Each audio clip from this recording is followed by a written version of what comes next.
그리고 예. 아까 그 종합부동산세 협산배제는 임대주택에 등록하면 된다고 했잖아요. 그렇죠, 그렇죠. 9월 13일 2018년 9.13 대책 이전에 계약을 하신 분들은 네. 기준 시가가 6억 원 이하라면 네. 지금 등록하셔도 종합부동산세에서 합산 배제가 되니까 그게 또 똑같네. 재산세 불가일이랑 6월 1일 전에 등록해야 되죠. 그렇죠. 6월 1일 이후에 하면은 1년은 내야 돼. 그죠? 정확히 말씀드리면 네. 이 임대주택에 등록해서 종부세를 빼주는 거는 네. 6월 1일은 등록을 하지 않아도 네. 임대만 하고 있으면 되고요. 네. 우리가 종부세 합산 배제 신고를 하거든요. 네네. 임대주택에 등록하신 분들이. 그게 9월 16일부터 9월 30일까지예요. 네네. 그 안에만 9월 30일 안에만 임대주택으로 등록을 하셔도 네. 그 해의 종합부동산세를 합산 배제해 줍니다. 이 말씀을 왜 드리냐면 이 방송에 나가는 게 5월 마지막 주에서 이게 그렇죠. 급하게 등록을 해야 되나 안 해야 되는데 네. 3개월을 더 유예해 주셨네요. 네. 9월 달까지만 등록하시면 된답니다. 9월 달까지. 야, 이것도 깨알 팁인데. 야, 아무튼 그리고 이 재산세랑 종합부동산세는 6월 1일 날 가지고 있는 사람이 내는 거거든요. 네. 그래서 6월 1일 전에 매도를 하시면 그 해의 재산세 종부세는 한 푼도 안 내요. 근데 그것도 이제 대부분 알고 있는데 예. 그러니까 6월 1일 날 매수하시는 분들이 분명히 있을 거 아니에요. 그렇죠. 그분들은 좀 억울하긴 하겠네. 억울하죠. 예. 근데 이게 솔직히 좀 정확히 따지려고 하면은 그러니까 5개월 동안 갖고 있는 거잖아요. 그렇죠. 그러면은 5개월만큼은 내야 되는 거 아니에요? 그렇게 해야 될 것 같은데 기준일을 딱 정해놓고 예. 이날 가지고 있는 사람 그 하루만 가지고 있었어도 그렇죠. 1년치를 다 내도록 세법이 그렇게 돼 있습니다. 그러니까 그게 아까 6억 원 기준 9억 원 기준 똑같은 거잖아요. 갑자기 100만 원만 비싸도 확 올라가는 것처럼 그렇죠. 좀 합리화하는 게 맞는 건데 아무튼 저도 이렇게 좀 이렇게 월별로 좀 책정을 해갖고 나누는 게 맞지 않을까 싶기도 한데 아무튼 그건 제목은 아니니까 예. 아무튼 그것 때문에 부동산 좀 아시는 분들은 6월 1일 이전에 등기를 치시고 네. 모르시는 분들은 그냥 모르고 받아 그렇죠. 그런 경우도 있죠. 아무튼 좀 알면은 그런 팁들도 생길 수 있을 것 같다. 뭐 네. 그런 좀 말씀도 드리고 싶네요. 증여의 경우에도 6월 1일 전까지 증여를 하셔야지 예. 이제 내 종부세가 줄어들겠죠. 아 그러네요. 예. 그리고 5월 말 기준으로 보통 아파트 같은 경우도 공시가격이 나오거든요. 그렇죠. 그러면은 그 공시가격이 나오기 전에 해야지. 증여를 하셔야지 금액이 적으니까 더 유리한 거죠. 취득세나 이런 것도 더 적게 내실 수가 있습니다. 그러네요. 근데 이게 좀 또 조금 민감한 문제일 수 있을 텐데 이게 실제 매매하는 곳들보다 증여할 때 네. 금액을 조금 낮춰서 하는 경향도 있잖아요.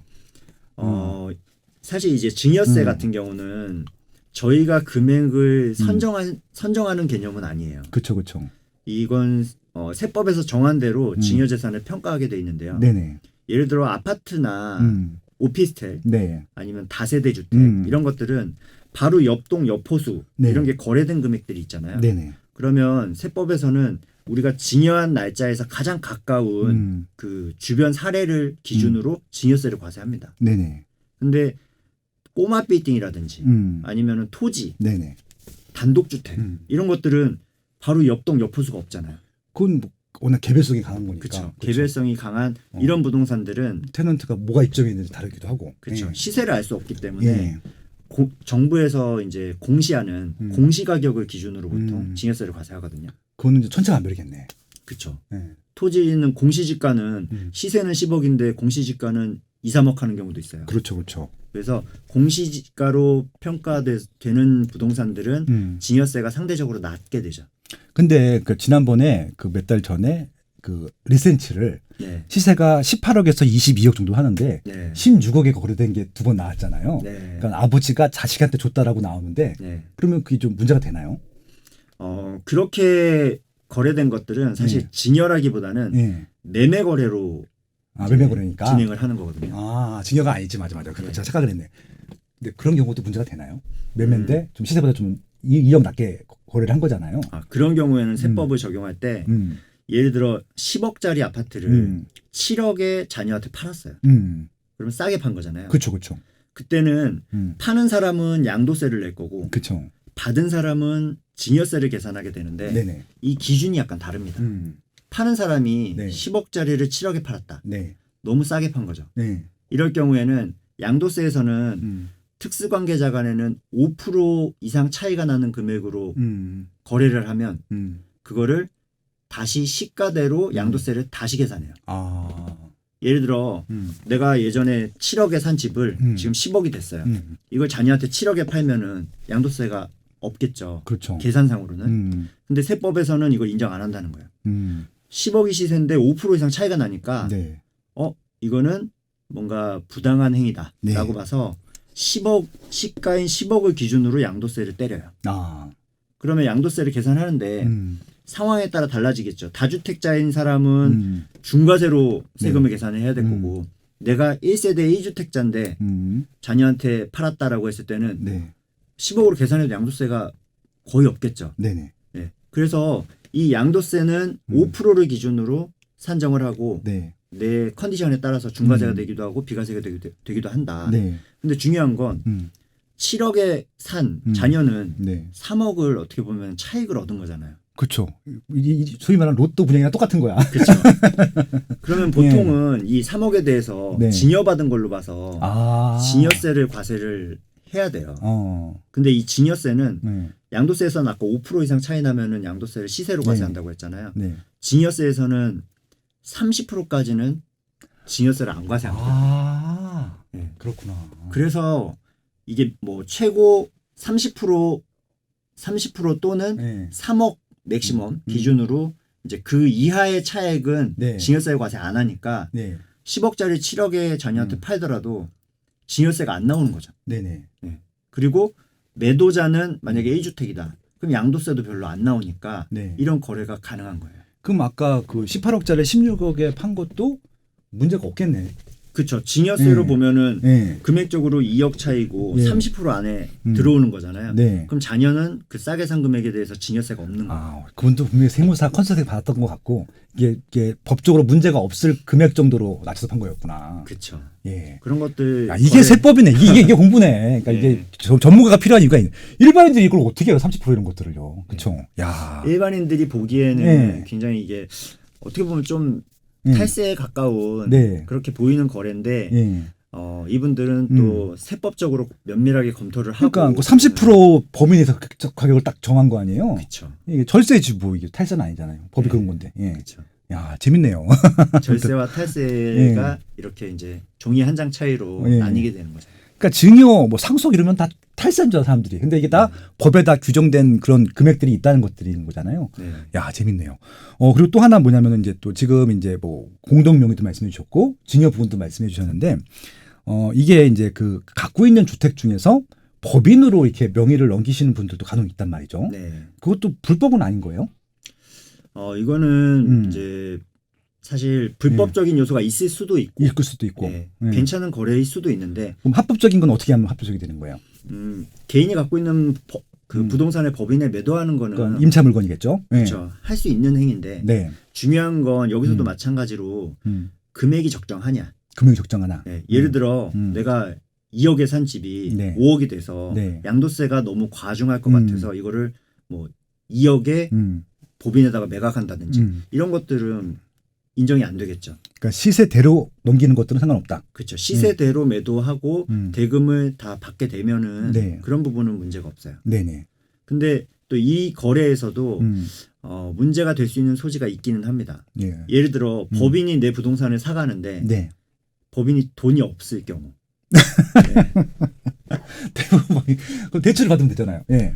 그렇죠. 대출을 받거나 네. 해서 지급을 받으면은 괜찮은데 네. 그게 사실은 돈 거래가 없이 내가 법인에다가 예를 들어 빌려준다든지 명의만 뭐 바뀌는 거. 그렇죠. 돈이 왔다 갔다 해야 되는데 법인 네. 통장으로 개인 통장으로 왔다 갔다 해야 되는데. 그렇죠. 결국은 내 부동산은 이전이 됐는데 네. 돈은 내가 넣었다가 다시 받는 네. 이런 경우에는 네. 우리가 세법에서는 항상 그 실질과세 원칙이라는 걸 그렇죠, 따지거든요. 그렇죠. 네. 이 거래를 보니까 실질이 네. 돈 거래는 없고 부동산만 갔어. 네. 라고 하면은 뭐 이거는 여러 가지 개별 사항에 따라서 따져봐야겠지만 그렇죠, 그렇죠.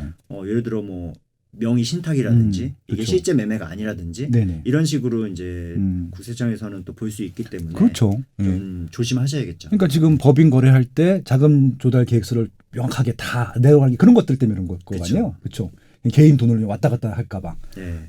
절대 불법하지 마시고요. 합법적으로 하시면 가능한 거라는 말씀이신 거죠. 네, 맞습니다. 예, 그렇게 하시면 좋을 것 같고 이 요새 법인 투자가 이제 이슈기 때문에 이런 부분들이 되게 많이 생길 것 같아서 미리 말씀을 드리는 것인데 아마 정부에서도 아마 면밀하게 볼 것 같아요. 그렇죠? 예. 네, 최근에 국토부에서 발표한 것 중에 면밀하게 보겠다라고 하는 사례가 방금 말한 네. 개인이 갖고 있던 부동산을 본인이 설립한 법인에다가 매도한 경우, 네네. 그리고 동일인이 여러 개의 법인을 설립해서 부동산을 취득하는 경우. 그렇죠. 이거는 이제 법인이 여러 개 만들어서 취득하게 되면 네. 이제 보유세라든지 아까 종합부동산세 같은 게 그렇죠. 법인도 종합부동산세가 내잖아요. 그렇죠. 그렇죠. 네. 법인도 6억 원이 넘어가면 이제 종합부동산세가 나오는데 음. 이거를 여러 개의 법인을 만들면 법인별로 종합부동산세가 계산되잖아요. 그렇죠, 그렇죠. 그러면은 이제 분산 효과 때문에 네. 이제 세금이 줄어들게 되거든요. 네네. 뭐 이런 것들도 사실 그 동일한 목적의 법인들이 여러 개 만드는 거를 지켜보겠다. 그렇죠, 라고 그렇죠. 이제 그 뭐 법 여러 개 만드는 건 문제가 아닌데 자금 같은 경우로 왔다 갔다 하면 안 되니까 그런 그렇죠. 것들 보겠다는 것들죠. 네. 예, 그러네요. 최근에 뉴스에서 그런 사례가 나왔었거든요. 이게 그러니까 거꾸로인데 개인 걸 법인이 사는데 네. 고가로 샀어요. 네. 그건 뭐예요? 그거는 아마 네. 개인의 세금이 네. 비과세가 되는 케이스가 아니었을까 생각이 돼요. 네. 예를 들어 네네. 내가 이 주택을 파는데 비싸게 팔아도 세금이 별로 안 나오는 네. 1세대 주택 비과세야. 그렇죠, 그렇죠. 그러면은 사실 15억에 팔든 네. 16억, 17억에 팔든 네. 세금의 차이가 크지 않거든요. 그렇죠. 그러면 고가에 팔게 되면 네. 나중에 이 법인이 이 주택을 팔 때는 네네. 세금이 줄겠죠. 산 가격이 비싸니까. 그러니까 결국은 이게 어떻게 보면 이제 양도소득세를 절세하기 위한 방법인 것들인 거죠. 그러니까 그렇죠. 취득세는 더 많이 낼 거잖아요. 비싸게 사니까. 네. 그러니까 취득세를 많이 내는 금액보다 양도소득세를 내는 부분들이 더 적기 때문에 그렇죠. 이렇게 좀 고가 매매를 하는 것들이다. 그것들은 불법은 아니에요. 고가 거래를 하는 것들은. 그것도 불법이죠. 불법인가요? 예. 내가 10억짜리 주택을 네네. 법인에 팔면서 네. 예를 들어 15억에 팔았다라고 그렇죠, 하면 그렇죠. 예. 법인에게 피해를 준 거잖아요. 그러네요. 5억만큼 자기 회사를 하더라도. 그렇죠. 피해를 준 거기 때문에 네네, 네. 그런 경우에도 이 금액 차이가 크면 증여세를 과세할 수가 있고요. 법인은 이제 증여를 받게 된 거잖아요. 5억을. 예. 아, 법인도 증여를 받아요? 예, 5억을 그러니까 법인도 증여라고 하나요? 주는 것들을? 이거는 이제 10억짜리를 5억에 팔게 되면은 법인이 이제 5억의 차익을 얻으니까 용어가 저는 예. 그런 용어를 쓰는 줄 모르면서 했어요. 예. 법인은 증여세는 아니고 예. 그것도 법인세로 과세해요. 법인세 그렇죠. 예. 예. 근데 아까 케이스에 10억짜리 15억에 팔았다. 그럼 법인은 손해를 보고 개인은 이익을 보잖아요. 그렇죠. 그러면 이거 5억에 대해서는 또 증여세가 과세될 수 있습니다. 그리고 뭐 양도소득세에서 이 절세를 하기 위해서 이런 거래가 발생할 수도 있지만 네. 또 다른 측면에서 보면은 법인의 이익을 개인으로 가져오기 위해서 비싸게 팔 수도 있죠. 원래는 법인 돈을 개인이 가져갈 때는 주주라고 해도 배당 소득세를 내고 가져가야 돼요. 맞아요. 예. 무조건 세금 무조건 걷죠. 예. 그렇죠. 근데 예를 들어 내가 10억짜리 집을 15억에 팔면서 5억을 더 가져오면 네. 내가 양도소득세가 비과세돼서 세금이 별로 안 나오는 그렇죠, 케이스라고 그렇죠. 하면은 배당 소득세로 가져오는 것보다 더 저렴하게 법인 돈을 가져오게 되는 거잖아요. 그렇죠. 네, 그런 경우 그러니까 케이스는 여러 가지일 수 있지만 그런 좀 탈법적으로 그것도 탈법이죠. 불법이죠. 그렇죠. 예. 법인에 피해를 주는 행위이기 때문에 그러니까 제가 왜 여쭤봤냐면요. 이게 개인 분들이 워낙 세법 지식이 없다 보니까 이게 탈법인지 합법인지 몰라요. 네. 그러니까 이렇게 좀 선을 그어주셔야지 그 안에서 합리적인 절세를 하는데 이게 넘나들다 보니까 심지어는 이 법인 강의하시는 분들 중에 보면요. 네.